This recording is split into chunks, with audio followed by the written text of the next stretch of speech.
Hi, I'm Lisa Diersen. I'm the founder and director of the Equus Film Festival and the Mustang Summit.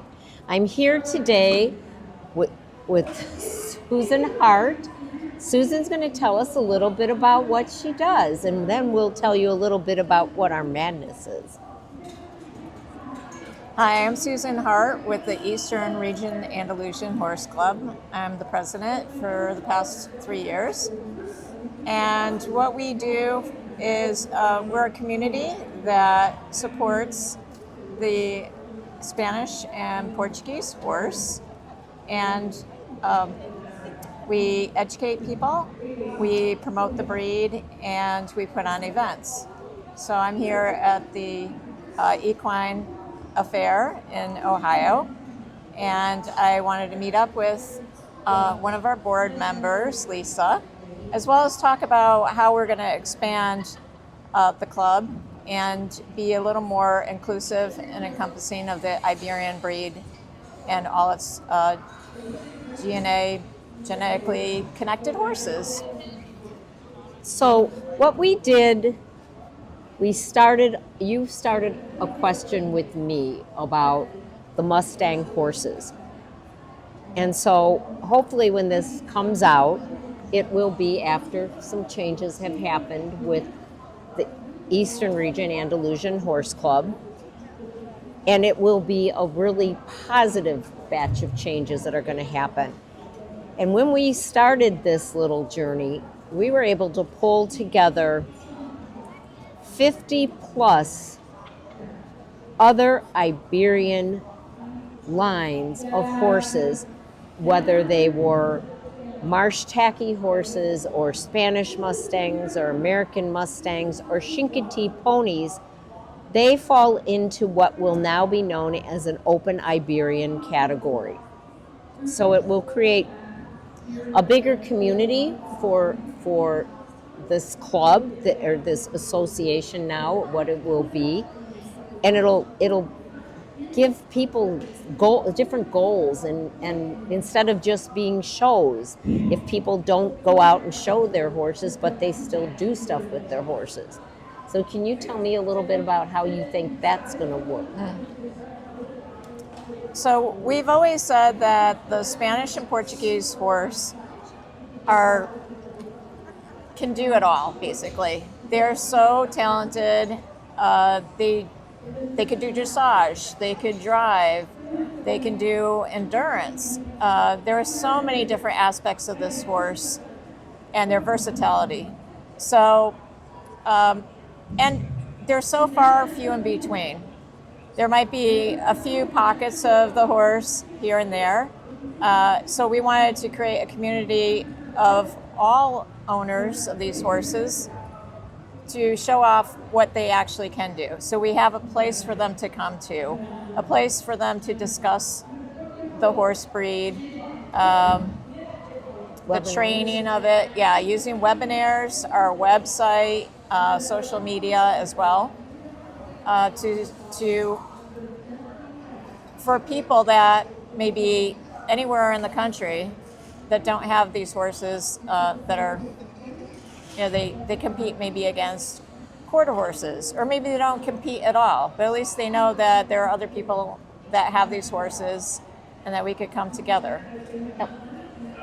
So we had talked a little bit about if you have a trail riding horse, if you take your horse out and competitively endurance ride, trail riding, you can keep track of your miles, and at the end of the year there might be an award, a category, and we could have so many people entering that category. It could be age divisions, but you would be awarded and recognized for your accomplishment with your horse. It doesn't have to be in a show ring.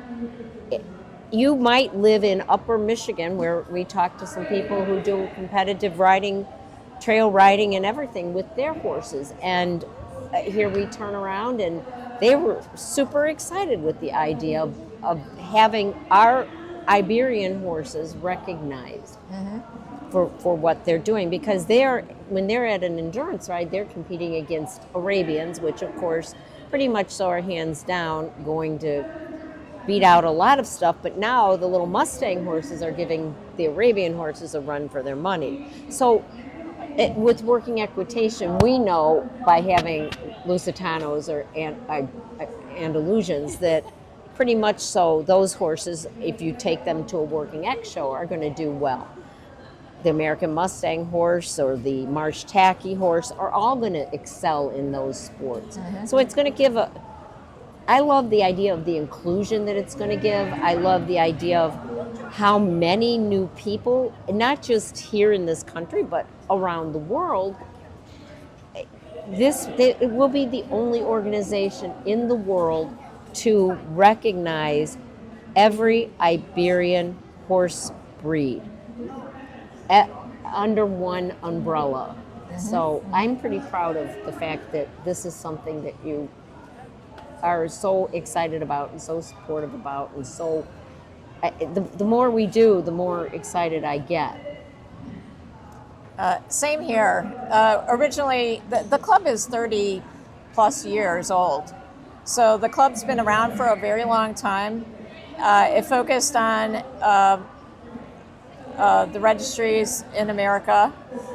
And it's just so much more than that.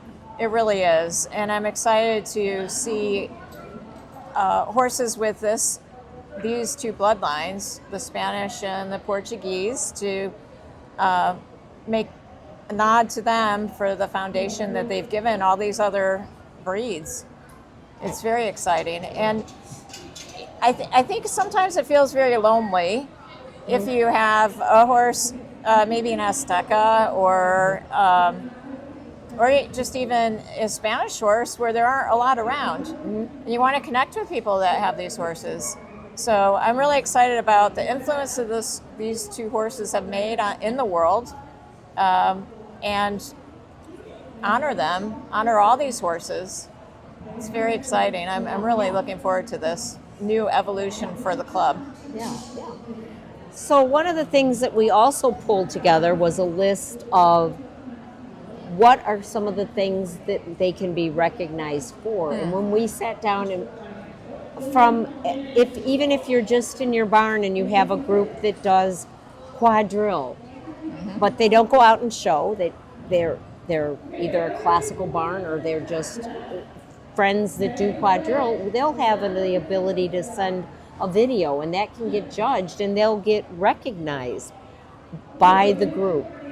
And so inclusion, I mean, we found driving, working equitation, long lining, and work in hand, Western dressage, barrel racing. There's kids doing everything with their horses.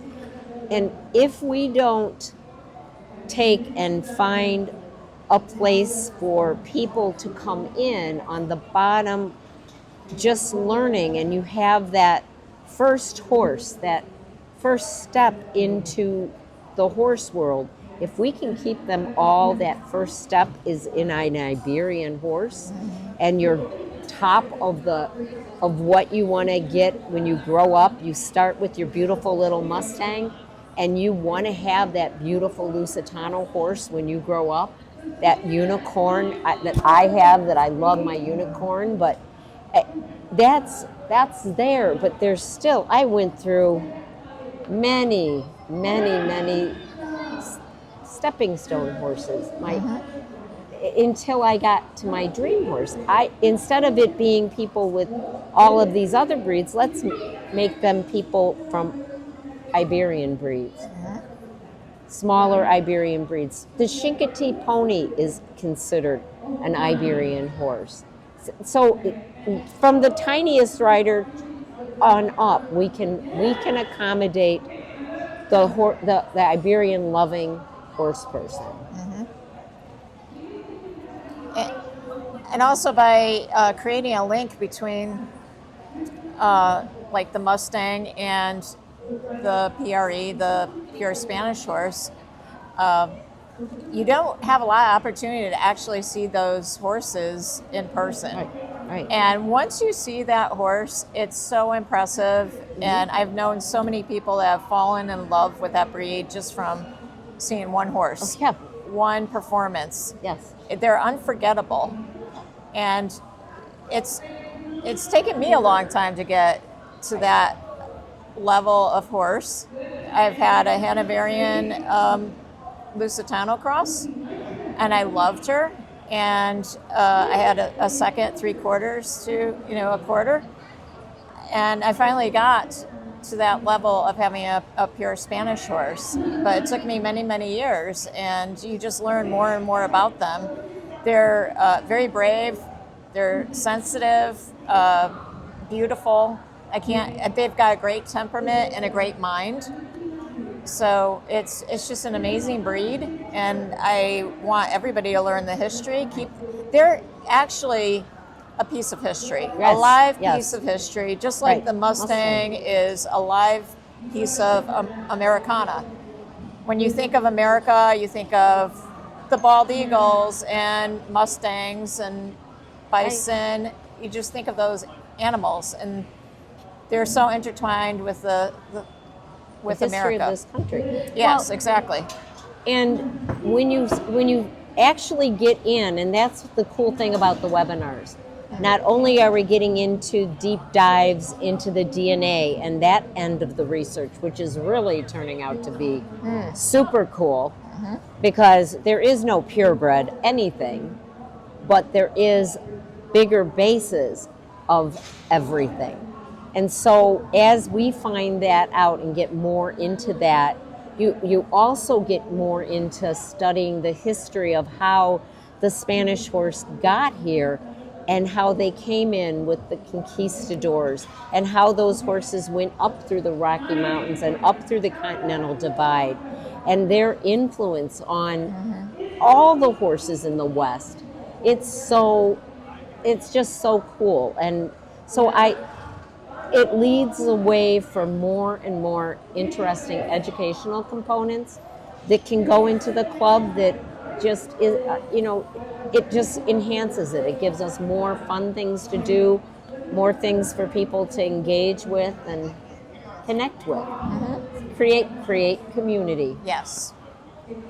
And I really believe that's the basis of the club is community. We're not about registries. We're not about sports. You can pick any one of those. It's all inclusive of just coming together and loving these breeds. Yes. Yes. Yeah. Well, thank you so much for coming up here and hanging out with us for a few days, so that when people walk up and they go, oh, on your Mustang table, why do you have the Eastern Region Andalusian Horse Club brochure? Well, let me tell you why. And let me tell you about the fun and exciting things you're going to be able to do with your Mustangs and your Spanish horses and your Marsh Tacky horses and on of those 50 plus list of horses. So it just gives us an opportunity to expand and grow and build a community of Iberian horse lovers. So thank you to Julianne for hosting us.